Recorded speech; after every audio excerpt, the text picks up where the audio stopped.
It's been a minute since I last posted something, but truthfully, I've just been super fucking busy. I have a academic conference I gotta present some research at. So I've been just preparing for that, and I just haven't had time. And I just got so much shit I have to do. But I decided I don't want to do that right now, and this seemed like something that was kind of worth talking about, so I decided to look over it, write some notes, and you know, talk about it a little bit, give you some thoughts. There's a lot of really interesting stuff. They posted basically a new blog, kind of talking a little about one of the aspects of Varlamore Part 2. They've talked about some other stuff, like they want to add this new Herblore minigame. There's a couple things to talk about with that. If we're not going super long on time, I still have the energy, I might talk about it. But my plan for right now is just to talk about the group boss. I didn't talk about the minigame. I wasn't going to go into the details of that, just more about the rewards. But let's go ahead and dive into the group boss. I have some notes here kind of to go over it, but I feel like I'm just going to also open up the webpage, because I recorded this video a little bit last night, and I missed a lot of things. I was super fucking cooked, and so I figured I'm just gonna... How do I... That's good enough for now. I figured I'm just gonna go through it at the same time. That way I make sure I don't miss every single thing. And present some notes. And I'm gonna go mostly off my notes here. So I'll describe a little bit about the boss, but essentially, so what they're proposing, this is a group boss that they're proposing for Varlamore Part 2. Looks sick as fuck. It's this heavily Aztec-themed, I think this is Aztec-themed. Aztec Dragon? What's it called? Yeah, this kind of Aztec-themed, like, serpent with feathers kind of thing. Is pretty common within Aztec lore. Mythology. I'm gonna call it lore. So what they're talking about, the kind of a couple things that they have planned for it. It's called the Huaycotl. I cannot pronounce this. Probably gonna get it wrong, but that's whatever. Now, a couple of interesting things about it. They call it a serpent, so they don't call it a dragon. It's unclear if this boss is going to be weak to dragon-based weapons. And by the way, it's funny because if you look at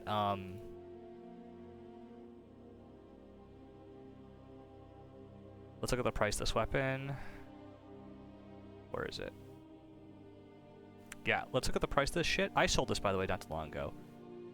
This thing fucking spiked in price. It went up to almost 10 mil. Or 5 mil, or whatever. Like, just ridiculous.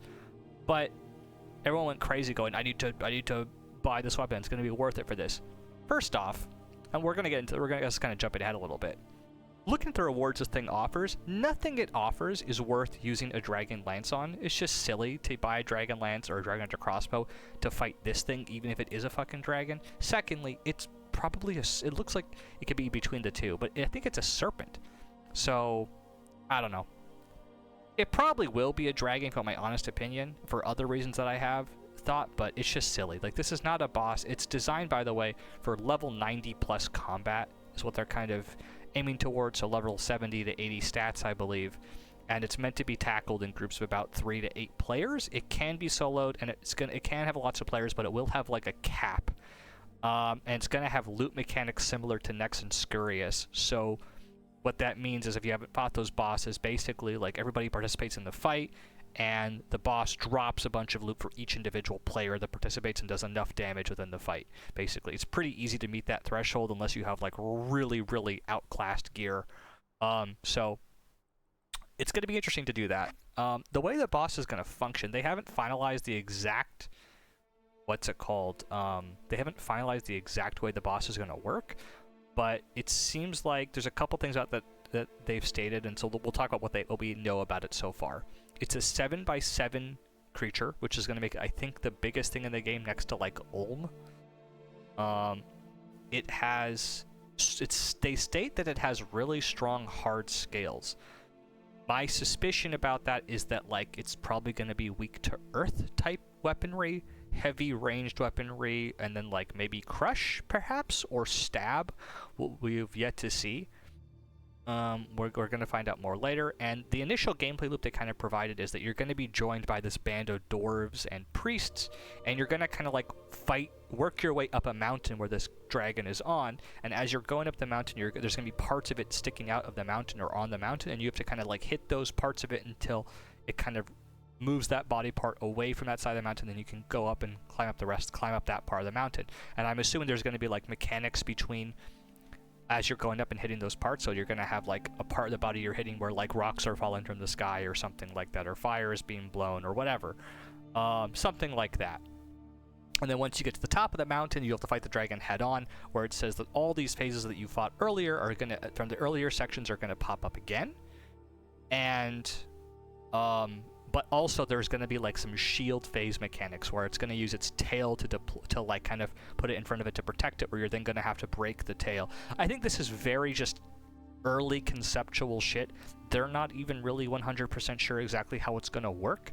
It's kind of like they like the idea of using the shield as a tail. They like the idea of you attacking body parts. How exactly that's going to work is probably unclear. They're going to figure out more relevant mechanics that fit with these kind of thematic and aesthetic visions that they have for this creature. So overall, looks sick as fuck. Overall, concept is cool as hell.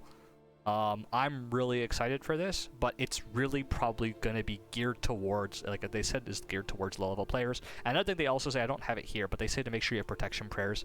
That just feels kind of evident. Like, the bare minimum for almost fighting any boss is, like, at least protection prayers. Even Bryophyta and Obor, I wouldn't even recommend fighting without protection prayers. So, yeah, this is interesting. Cool. Not really much to talk about. Looks cool. Everyone seems to be happy with it. The rewards. Now, the rewards. There are a variety of rewards being proposed. The first one being proposed is the Tome of Earth. Now, the Tome of Earth is going to work exactly as the Tome of Water and Tome of Fire will post Project Rebalance, which means that, so if you don't know about how those work in Project Rebalance with the elemental weaknesses rebalance, is that the Earth and Water type spells are going to be given, if you're casting a spell of that variety while holding the tome while it's charged, you will gain a 10% damage bonus to the spell. Essentially, just because it kind of works almost exactly, from my understanding. This is where I'm a bit unclear exactly how this works, the fire and water works. I kind of was looking through these earlier to see if I could understand them. Give me 1 second. So, I'm not exactly sure how this is going to work. So the Tome of Fire, Tome of Water are going to be down to 10% for their respective elements. Now, is there a special way these things work? Tome of Fire? Old school RuneScape.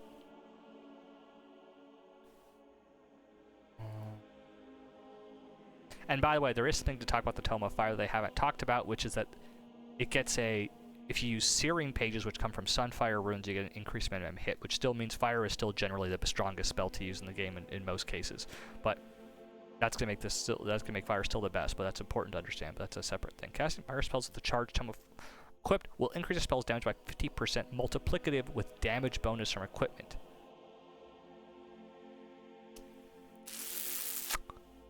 I did not know that. This is gonna change some of my calculations. Okay, we're going to have to recalculate stuff on the fly here. That's okay. It gives us something to talk about. I did some calculations earlier, and I just assumed it was going to act as like a 10%, like almost like an occult or like a set of armor would, but just, what's it called? Act almost like they would, but just like additive. But it won't. It seems like it's going to be multiplicative. That really increases the power level a little bit. Anyways. Oh, I don't know if it actually will be as important as we think it is. Anyways, that's a separate thing. We'll get to it when we get to it. So the Tome of Earth is going to act as an infinite source of earth runes, and it's going to be charged with muddy pages. Now, personally, I don't like calling them muddy pages because we already have a thing for mud in the game. It means water and earth. We literally have a mud staff, but and mud runes, but that's a very like pedantic thing. Like, who fucking cares? Anyways, so charges will deplete, blah blah blah blah blah, and that's kind of how it works. It's pretty straightforward. Nothing special to it. Overall, seems like a reasonable item. The only problem with we'll get to some problems later. The next thing that's kind of gotten everybody mostly interested is the next two things, which are the Dueling Wand, Dueling Shot, and then there's the Prayer Regeneration potion. But the Dueling Wand and Dueling Shot. So the way the Dueling Wand works, it's going to basically be a wand just like every other wand in the game, every other thing in the game. But it has a unique effect on it. The unique effect of the wand is that it's going to give you a 30% chance to not cast runes or to not consume runes when casting, which is really nice, kind of like a more powerful version of the Kodai there. But what it's also going to have is it's going to have the ability to use a separate spell that's going to be active, usable for it. Now, I'm pretty sure it's going to be a spell in the spellbook from the way they describe it. And the spell is going to be a 3-tickable spell. It's going to work kind of like Ivan Staff, where you need to have this weapon in order to cast it. It's called Dueling Shot. It's a 3-tickable spell with an insane fucking range, by the way. 10 range. And it's got the same level of accuracy as a Nightmare Staff, by the way. And it's got a 5% magic boost on it, which isn't... These all seem like really big things, but really, ultimately, it's not that big of a deal. And they talked about tuning it so that it's... The difference between it is that all it is 3-tick. The max hit of the weapon is 15. And I think the way it's going to work is it's not... They don't really go into super big detail about this, but it doesn't seem like it's going to get any stronger than 15. It's going to start and have the ability to go up to 15, and that's it. Just anywhere from whatever the current way they're going to do Project Rebalances, which is like... It might be like the 1, 1, 2, 3, 4, 5, all the way up to the max hit, or it might be like a 1, 0, just remove the 0, and then just 1, 2, 3, 4, 5, 6, up to 15. Anyways, that's the idea. Now, it's going to be an Earth-type spell, which means it's going to be good against enemies with the Earth-type weakness. But when we think about what enemies are weak to Earth, truth is just jack shit enemies are weak to Earth. From the elemental weaknesses, the only enemies that are really weak to Earth are metal dragons. So it's questionable how good this is going to be. I did some math on it, and the initial math kind of made it seem like this thing is going to be fucking insanely good against metal dragons, but we'll get to that in a second. And it casts things at the normal rate. A 30% chance to say yes, say runes. I'll talk about all that. That's pretty much the weapon and the wand. The immediate case that people are thinking of where is this weapon going to be useful in is just Nylos in TOB. It's going to be a really cool item to just... You don't even have to bring many swaps. You just literally bring the weapon and you can use it to kill blue Nylos really easily. And that's kind of cool. I don't know to what degree it's going to be really that... it's going to be like okay for that, but yeah, now people might be thinking about oh my god, it's got such a fast attack rate, isn't this going to be really strong relative to like Ivan Staff? And the truth is, not necessarily. And the reason why that's the case is because of the way magic damage bonus works, is it's percentage based. It means that a 5% increase that you get on any set of magic gear is going to equally benefit like a trident, as it would this, as it would the Ivan Staff, as it would the Shadow has a multiplicative bonus, so it doesn't really count. But that 5% damage bonus is going to equally impact every single magic weapon.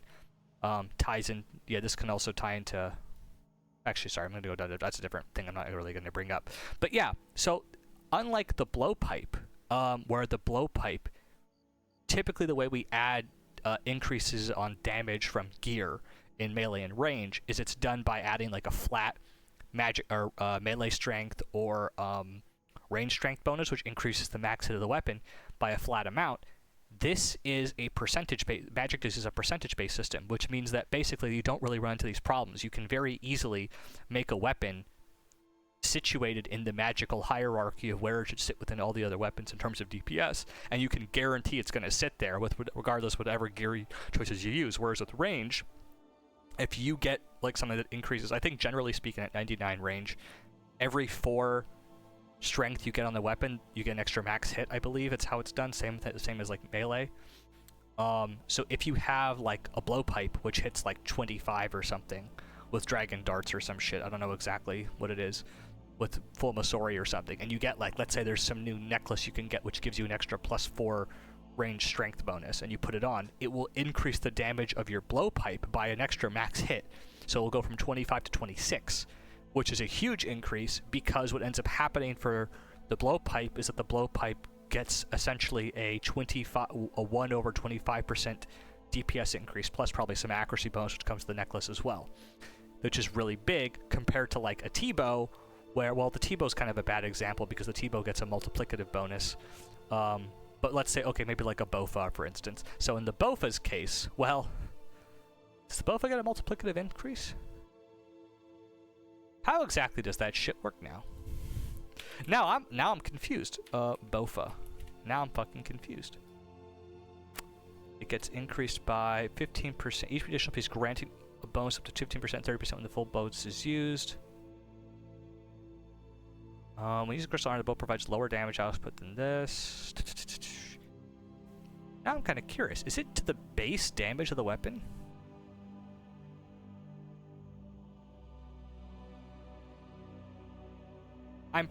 I'm pretty sure the way it works is it's like a base damage increase. To crystal weapons and stuff. Crystal equipment, crystal weapons, enchantment costs is kind of not the crystal armor. Blah, blah, blah, blah, blah, blah. Each crystal armor has a bonus effect, adding up to 15%, 30% damage bonus on the full set. Because is that on top of like all the other gear you have?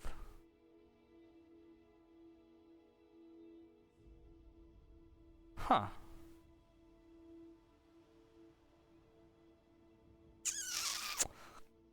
Now I wasn't prepared for this. DPS. Let's see if I go to DPS ranged, if it tells you something different. Calculate the effective, prayer, void.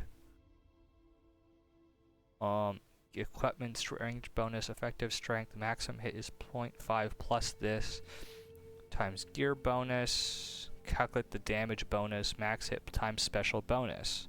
This is going to be dark arrow, special attacks.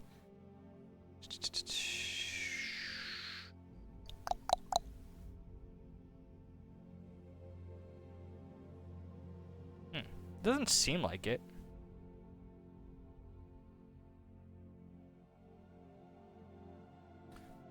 Yeah, like so what I'm looking here is the DPS formulas here, the effective range strength and stuff like that.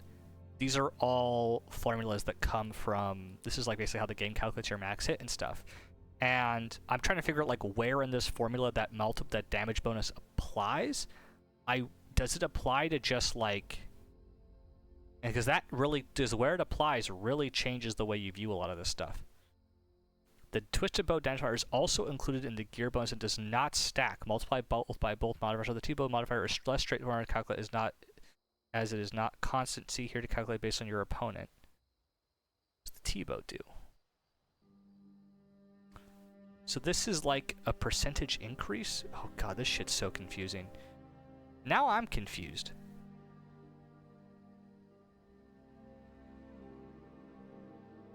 The accuracy multiplier caps at 140% while the damage multiplier. And what they're saying is that it's included in the gear bonus, which means that, so it multiplies your gear bonus. Man, fuck me. What the hell is this shit? Okay, can I just use a calculator that's figured this out? I'm trying to think about some stuff here to calculate it without having to do it. What was I gonna...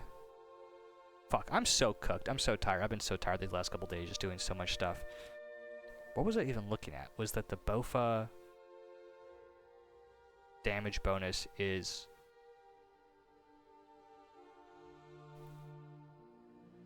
effectively, from the way I understand it, which this... Well, okay, you know what? We'll make this even simpler. Go to a fucking... just a crossbow.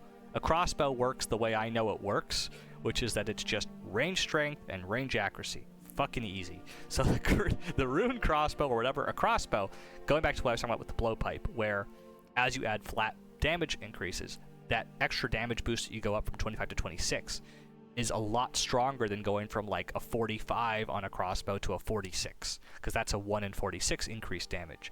And not to mention that the blowpipe has a much faster attack speed.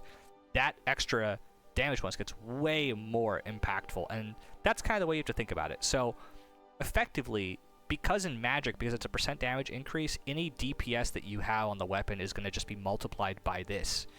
And so the weapons are going to have like a base DPS, and magic damage bonus is only going to impact it a tiny amount, or is going to impact it quite a bit depending on how strong the magic damage bonus is. But the advantage of that system is that you can always lock in where magic gear is going to be relative to others. You only have to buff the specific item or make specific interactions change, or how it's used against certain monsters, or make weaknesses to specific stuff to then change it. Whereas in range, if you just apply a flat range strength bonus, it's going to really disproportionately affect certain gear over others. So that's generally something that has to be avoided.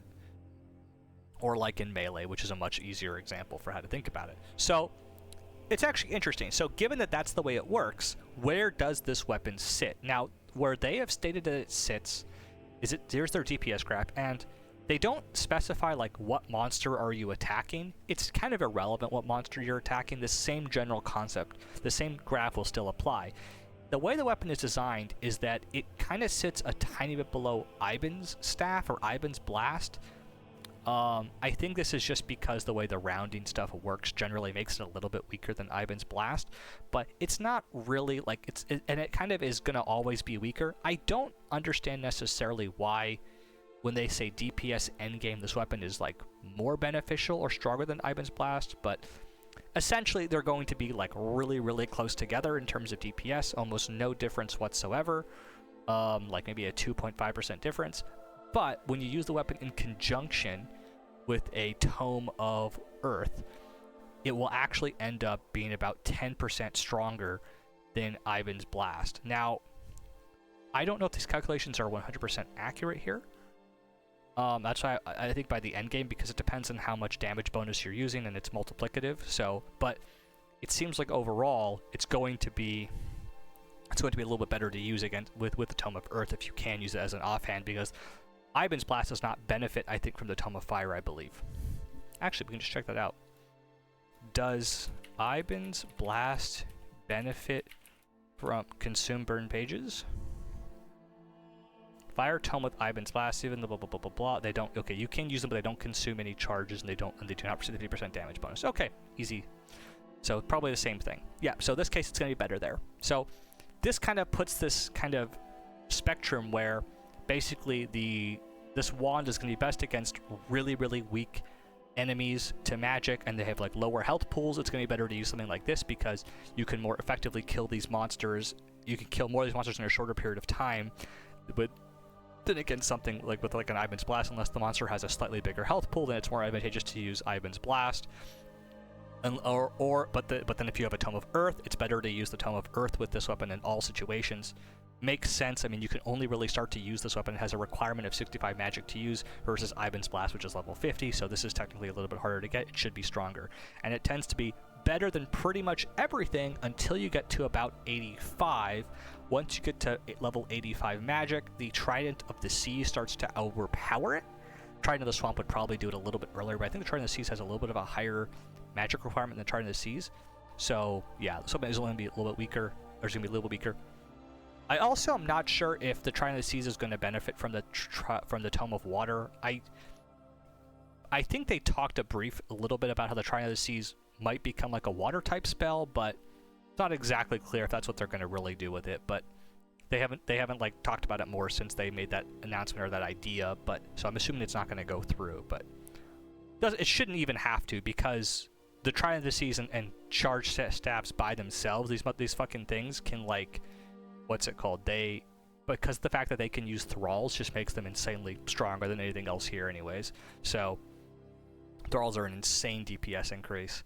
So yeah, anyways, Trident of the Seas is a little weaker, but it ends up catching up and goes a little bit past these pieces of gear. Warp Scepter is a bit of a strange case because the Warp Scepter is, while unlockable at level 65, is significantly weaker than both Ivan's Blast and the Trident of the Seas. I mean, like, it's literally almost, it says 20% weaker. Yeah, it's significantly weaker. But then as you get to around 85, it starts to equate damage to Ivan's Blast. I don't think the Warp Scepter even starts to surpass Ivan's Blast until like level 87, which is kind of a bit cringe. It makes it pretty much exclusively an Iron Man weapon, or like a really poor person weapon. Yeah, this weapon is effectively fucking useless unless you have, this weapon is effectively fucking useless unless you literally have no money or an Iron Man and have really low Slayer level, but a high magic level. Even then, it's still weaker than this Dueling Wand and Tome of Earth until level 95. So effectively making this Warp Scepter kind of have this really awkward place where it becomes like, should I use this or this? Now, a couple things to consider. It still might be more worthwhile than using the Dueling Wand and Tome of Earth for a variety of reasons, because the Warp Scepter, I'm just kind of rambling, but that's literally the point of this video, so who cares? The thing that's interesting about the Warp Scepter is that the Warp Scepter, I believe, what's the cost of the Warp Scepter? Like the charge cost. Warp Scepter. Fucking British spelling. 2 Chaos and 5 Earth. So the Warp Scepter, they really should, by the way, just change the way the Warp Scepter works, but whatever.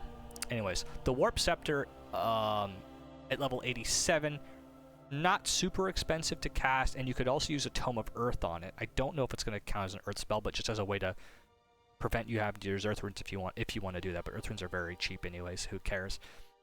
What was I going to say about the Warp Scepter that was interesting about it? Yeah, I don't know about how you guys feel. I feel like tomes kind of fucking blow, mostly because they're just extraordinarily annoying to keep up. Like, the Tome of Water, to have to go to Temporos to get it, it's just going to be annoying to farm pages. To get the Tome of Fire to have to do Wintertot is going to suck. It's not going to be fun to go to Wintertot to get a couple of burnt pages. You don't get that many per hour, per se. And, like, it just ends up not being a very worthwhile option. The Warp Scepter is kind of, like, out the box good enough by itself.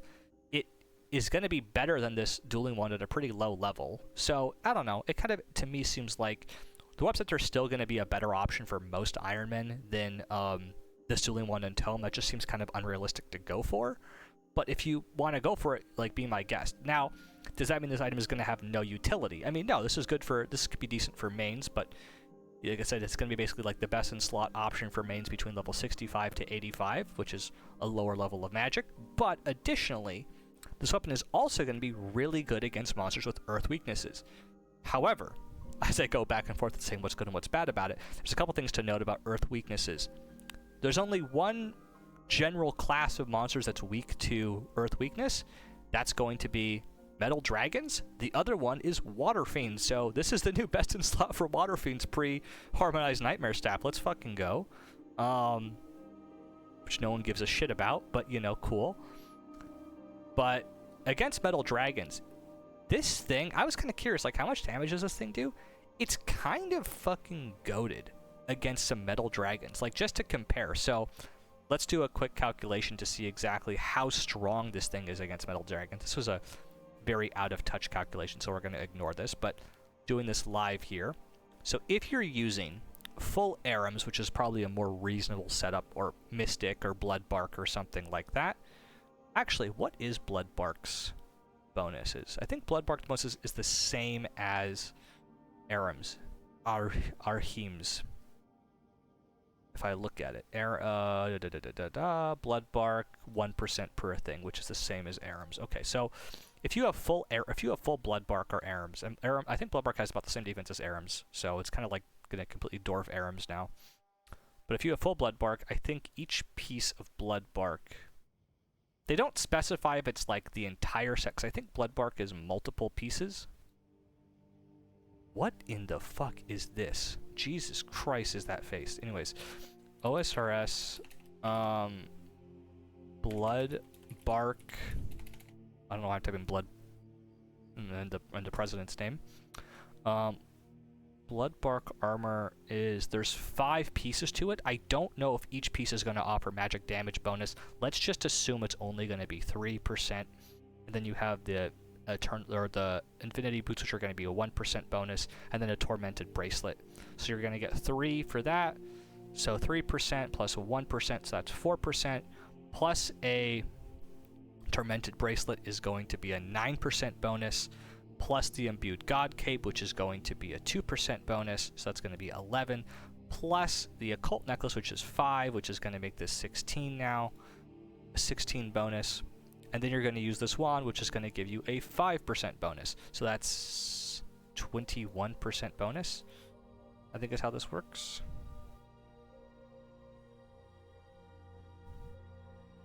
Did I do that right? 1, 2, 3, 4. 4 plus 5 plus the necklace 5 plus the cloak is 2 plus the weapon is 5. That's 21. Now, typically, you would say, okay, but when does the Tome of Earth come in? The problem is when you're fighting a lot of metal dragons, you can't really fucking use the Tome of Earth. Most of the monsters you can't really use this shit against, unless you're fighting monsters that aren't even weak to Tome of Earth. So it's kind of a weird... It's probably not going to be that useful. You're probably going to use mostly an anti-dragon fire shield. Like, if you're an Iron Man, unless you're like a main and you can use a super anti-fire, like sure, but most people are going to be fucking using anti-dragon shields. So 21%, plus the probably like 2% that comes from Mystic Will. I mean, an occult necklace is pretty hard to get in the first place. So if I'm including that, you might have augury. Nah, it's pretty reasonable to assume you don't have augury, but a mystic necklace or an occult necklace. Plus 2 is Mystic Will. 23%, and then, or Mystic Might, sorry, 2%, and then this gets a 50% damage bonus added to it, which is basically puts us to 73% damage. So with this being 73% damage times the base hit of 15 damage, max hit of 15, I'm an idiot, divide by 100, because no, that's not going to work. It's going to be, I'm doing this wrong. So with 73%, it's going to be 15 times 1.73 is 25.95. 25.95 damage, but then we're going to divide that by 2. So the max hits, the new max hit's going to be 25.95. If you had augury, you'd probably do 26s as your new max hit, but the average hit you're going to do is going to be this divided by 2, because you're going to hit anywhere between 0 to that max hit. I know with Project Rebalance, the lower numbers are going to be different, but this is good enough for now. So 12.975, and then you're going to divide this again by the attack speed per second. So the attack speed, because you're hitting every 3 ticks with this weapon, it's going to be 1.8. Every tick in the game is 0.6 seconds. That times 3 is 1.8. And then it makes you do 7.208 damage per second. Now, the key thing to understand about that is that how good is that for metal dragons? That is fucking insane for metal dragons. Like, fucking ludicrous. I wasn't sure how this was going to compare, so I ended up doing a DPS calculator. This is the DPS calculator that they had on the Elemental Weaknesses one. So this is like, has the metal dragon's weaknesses, and I was curious, like, okay, this is going to be this, sorry, it's going to be this damage times the accuracy. I forgot to include, this is the damage per second, assuming you're hitting 100% of the time, but you're going to have a different accuracy. So against the monsters, like, what's the accuracy going to be? So if I take the accuracy, I used the harm staff to compare this, because the harm staff is going to the harm staff is going to be having is going to be the same level of accuracy. This is, I'm using full ancestral, which probably isn't a fair comparison here. Let's assume you're using full blood bark, bark, body, helmet, legs, and then the boots are going to be, what is it? Yeah, oh, we have to use insulated boots, I'm sorry. So this actually isn't even really, this is assuming you're killing well, if you're assuming you're killing adamant dragons, let's do that first. So infinity boots, and then you're going to use for your ring, probably whatever ring you have. You're probably not going to be using the Magus ring, and then you're going to be using this spell here. So you're going to be doing about 72% accuracy on this. And the reason I'm using the Harmonized Nightmare Staff. Oh, and forget the Imbued Heart. You're going to be using around 69% to 70% accuracy. And the reason I'm using the Imbued or Harmonized Nightmare Staff here is because it has the same level of accuracy, I believe. I believe it does. Let's just use the regular one. Nightmare. I was checking something else out there. So the regular Nightmare Staff is going to give you... Oh. To make sure I'm auto-casting that. 69.46% accuracy. So you get to time this by 0.69. Nice. 46. Around 5 DPS per second. Now, if you're curious, like, how does that compare to other weapons and other setups? Like, is that good or bad? If you go to, what is this? This is a Zami Hosta a Zami Hosta with Fighter, Fury, Fire Cape, Bear's Gloves, Dragon Boots, Berserker Ring Helmet, Nata's Knot, and with 80s in attack and strength, defense. Oh yeah, by the way, I think that Harmonized Nightmare Surf was with the 80s. What if I go to like 80 magic just to make this fair? Well, I guess best case scenario, 85, right? Actually, so I apologize. Yeah, so it's actually 64. So if I divide by 0.6946 and then multiply by, that's just to reverse the last operation I did, so to get back to the 7.2 damage, multiply this by 0.6485. It's more like 4.67. Okay, so it actually goes on a lot more than I thought. But with this setup, the Zami Hosta, you're only getting 3.5. This is like a 4.6 is a whole DPS per second better. That's pretty nuts. Now, if you're using thralls, which you probably won't really be using thralls for this type of stuff, but if you are, I mean, you could, and you probably should if you have the money to do so. Thralls would bring it up to more like 4 DPS. But this is just nuts compared to this. This is a pretty big DPS improvement against these guys. So, really impressed overall with where this sits. It doesn't feel like insanely broken because, like, for instance, full Torva, which is like very endgame gear, is doing like 7%, or is doing like 7 DPS, and this has 99 attack and strength and is using super combats and piety. This one is using piety as well. But yeah, so you know, it's not too like crazy. I mean, it's pretty strong, but like in the max grand scheme of things, it's like not that big of a deal. And also, adamant dragons aren't really something that you're like killing that much, so who really cares? It's interesting there, and the major advantage that this armor, that the magic gives you against fighting metal dragons, is that you can kind of stand at a distance and you don't have to tank the melee hits, which is really cool. So you actually get to save a lot on supplies. You only have to tank their range or other special attacks. Now, that's interesting. So what if I'm using like the best in slot magic setup for this? So what if I'm using like, what's it called? What if I'm using like full ancestral on this? So ancestral, boom. I guess I can just, I'm just calculating to get the accuracy, so then I need the infinity boots still, or I guess eternals. Eternal boots, and then the Magus ring, and then we're gonna put on the ancient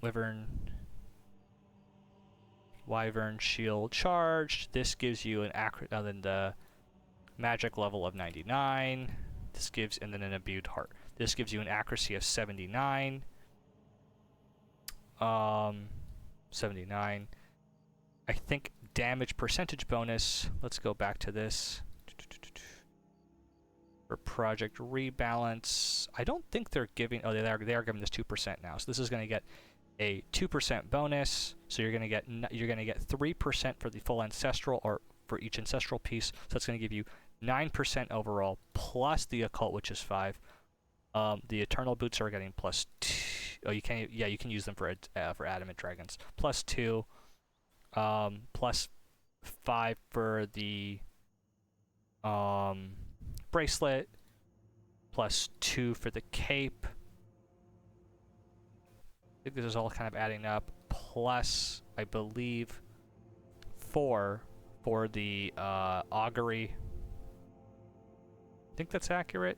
Full ancestral, eternal boots, tormented bracelet, god cape, occult necklace, augury, plus 2 for the magus ring as well. Just forgot about that. 29% damage increase, plus 5 from the wand, 34%, plus 50 from damage weaknesses. That times 15 as your base max. Oh, sorry, 84. I don't know what I'm doing here. 1.84 times 15. 27 becomes your new max hit. Divide this by 2. Divide that by 1.8. It's also probably going to be really fun to just attack many times. So you're not going to get much of a damage increase because ultimately this weapon already has a base max hit. It's not going up per level. So it's just your accuracy increasing it, which is kind of a cool. I like this kind of idea. It's kind of it's got a fun feel to it to kind of just have a weapon you could just put on, and no matter what level you are, it's decent. So this is what it is. and then you multiply this by the accuracy, which is around 0.8, which is around 80%. So 6.1. So this is still going to be worse than like the best in slot melee gear, but like how does it compare with like the harmonized nightmare staff, which is what I'm more interested in. Right, so the harmonized nightmare staff is going to be, so if we go back to that 84% minus 50 minus the wand of 5, the harmonized nightmare staff I think is going to have plus 15% bonus. Plus 15% bonus for that, for 44% plus the 50. Ooh, 94% bonus. Holy shit. So 94% bonus. And then I think with that 94% bonus, 1.94 times, let's assume you're doing Earth Surge. Earth Surge is going to be, what was I going to say about Earth Surge? Earth Surge is a max hit of 24 after Project Rebalance, because it hits up to the maximum hit of Fire Surge at that point, so that's 24 times the max hit of 24 is this amount, but divide by 2, and then divide this by 2.4, because this is the attack speed of the Harmonized Nightmare Staff. It's every 4 ticks. 0.6 seconds per tick, 0.6 times 4 is 2.4 seconds. So the average hit, which is 23.28 divided by 2.4 seconds per an attack, gives you the amount of DPS per a second. This is before I multiply by accuracy, don't freak out by that, times the accuracy of 7.8. I don't think it changes for Harmonized Nightmare Staff. Let me just check. Double check this again. Doesn't change at all. This becomes 7.76, which effectively makes it the potentially the best in slot way to kill dragons. That's really interesting. That's very interesting. What if I use an Avernic here? And what if I use Primordials? Okay, no. So if I'm using Primordials and an Avernic, then full Torva is better. But this is pretty strong. I mean, like, in most cases, let's say you're, like, AFKing. Most people that like AFK dragons tend to use, like, Dragon Hunter Lance or, like, an Osmumten's Fang with a Dragon Fire Shield. I mean, most people don't really AFK Adamant Dragons. Dragon Fire Shield, you could use let's use a Fire Cape, because I think that's more reasonable to some people to have. And then they use Insulated Boots, and then they use Barrow's Gloves because, yeah, because we want the extra defense bonus. In this situation, you're really only getting 6.5%, 6.575 DPS, so that's about almost way lower than this. So this setup might be your new best in slot AFK option. The major advantage that this has as a setup is that, like, you don't take damage from melee at all. Now, typically with Justicure, you really don't take that much damage from dragons anyways. Like, even if I go to, like, a Rune Dragon... Oh, these guys have a water weakness? Never mind. Holy shit, who cares? This setup kind of blows. Well, the Harmonized Nightmare Staff is still relatively accurate because you just use Water Surge now. So it's still, this DPS is probably still going to be accurate, but for Rune Dragons. But anyways, I guess if you want to kill Adamant Dragons now, this is going to be a potential option to kill Adamant Dragons. It's going to be like a really decent option now. The problem is, you can't really make use of that Tome of Earth, which kind of sucks. But the other thing about it is that, like, these really aren't a monster people farm for money. It's not like a...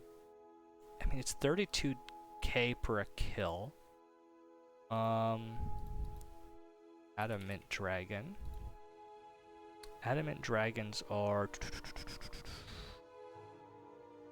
I want to get something that does around 4 point... We calculated, what was it? Around 4.6 DPS or something like that? Or was it 7 DPS against Adamant Dragons? Shit, now I don't remember. I think it was this. It was 4.6 DPS against Adamant Dragons. With the Bloodbark setup. which I think is where you're probably most likely going to be using it. So if that's 4.6 DPS against dragons, let's get to 4.6 here to get like the average time to kill.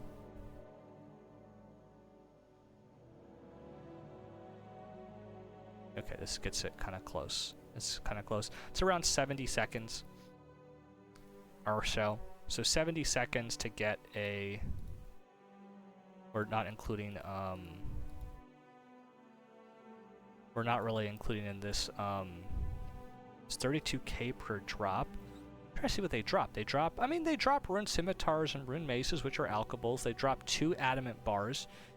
Are these noted or not?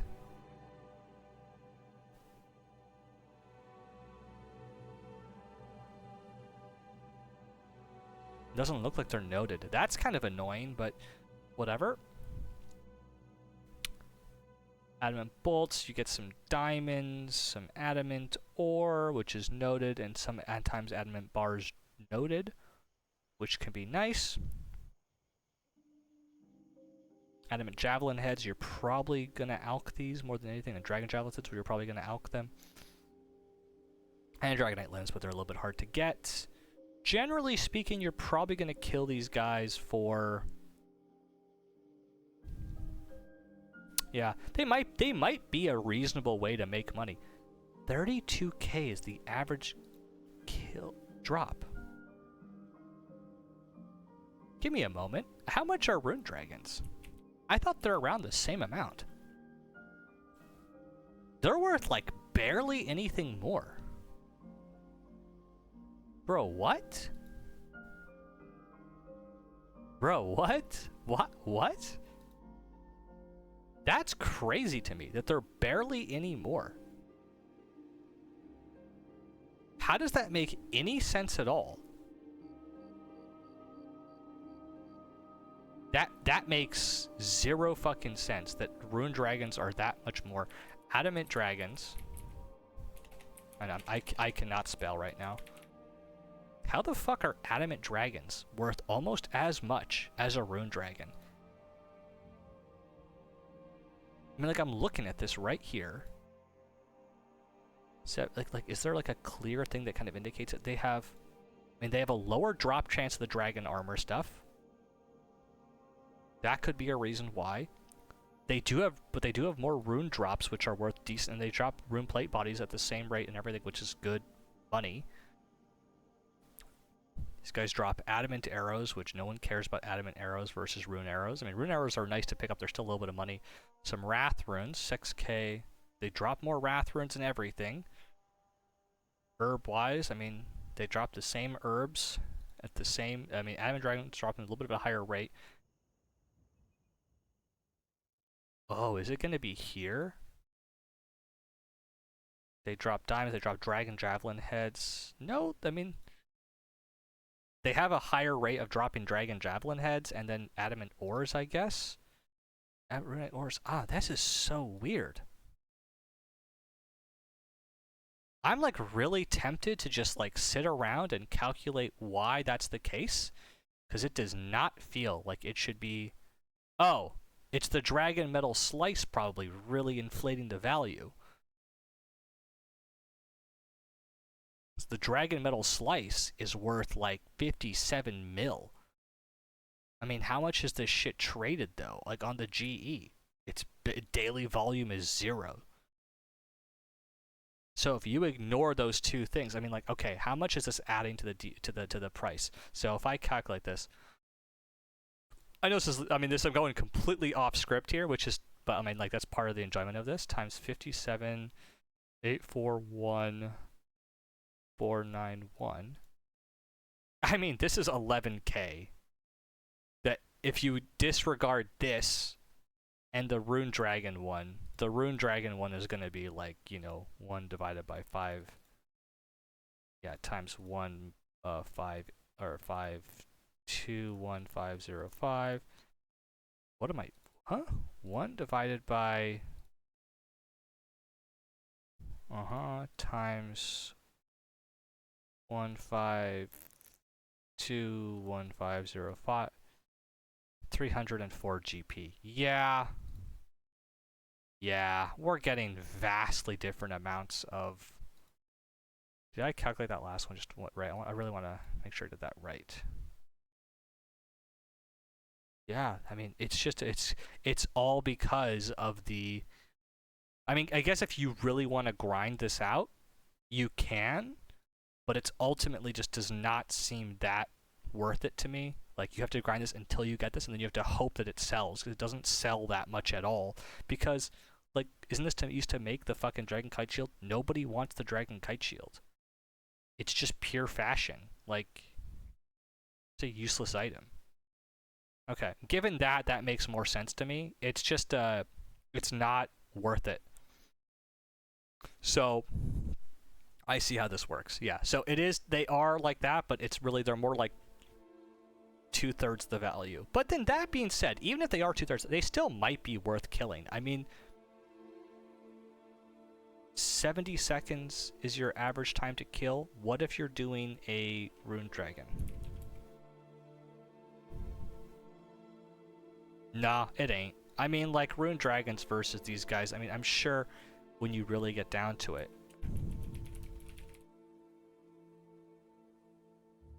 I mean, it's barely any difference. So, basically, long story short, it might be a really nice, like, early noob way to get some extra, like, money. It's not going to be very good money per hour. It's going to be decent, but it's not going to be that good. You know, at the end of the day, the best noobish money makers for low levels is just making unfinished potions and selling them, and that shit's worth a lot of money. For an Iron Man, this might be an okay way, but I feel like Slayer will just get you this anyways, and then, like, getting to, like, raids and better stuff is just a better way to make money in the anyways. And there's other ways to make money which aren't as, like, weird like this, or aren't, I don't think, as effective, or more effective probably. So overall, I don't see this changing much. I mean, the spell is kind of a cool, interesting item to have access to. I just don't see many uses besides Nihilocus, like, really, and then, like, really early level magic, and then, like, maybe there's the occasional monster release that will have an earth weakness, but as of right now, there really aren't any earth weakness monsters that are worth it to use this spell on. Alright, after like 40 minutes of talking about this one thing, going on a fucking rant, or not a rant, but a side thing, let's go talk about prayer regeneration potions. So, prayer regeneration potions.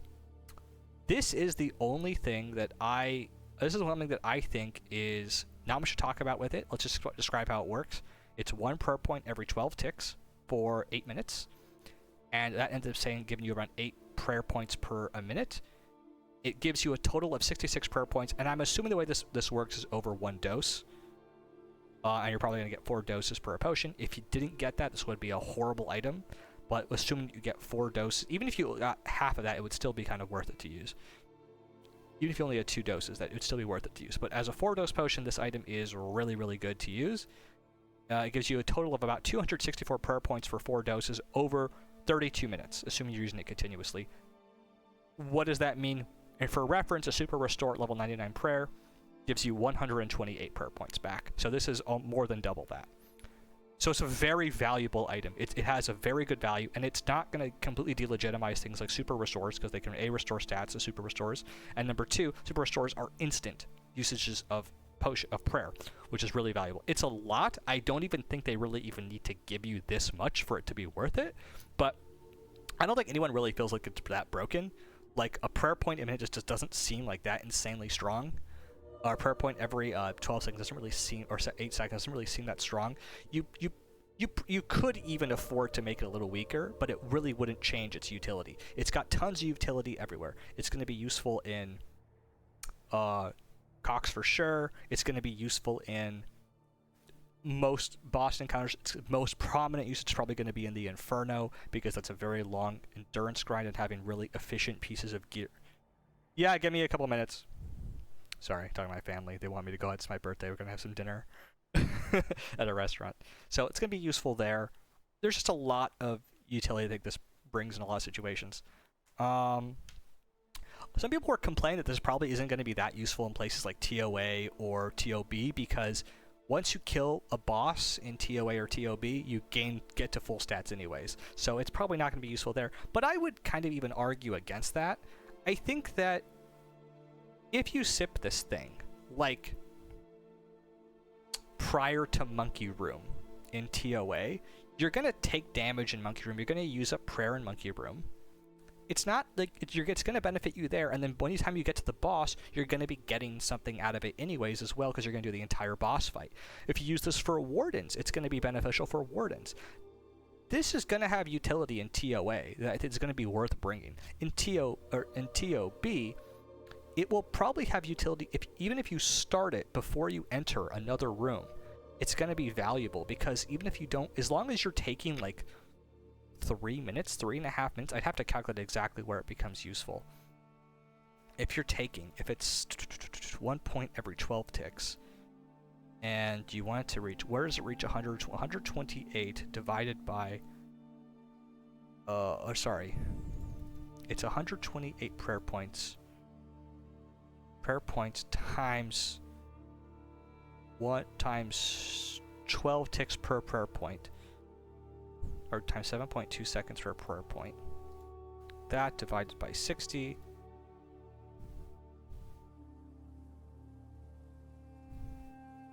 Does that make sense? 120. I mean, that does make sense.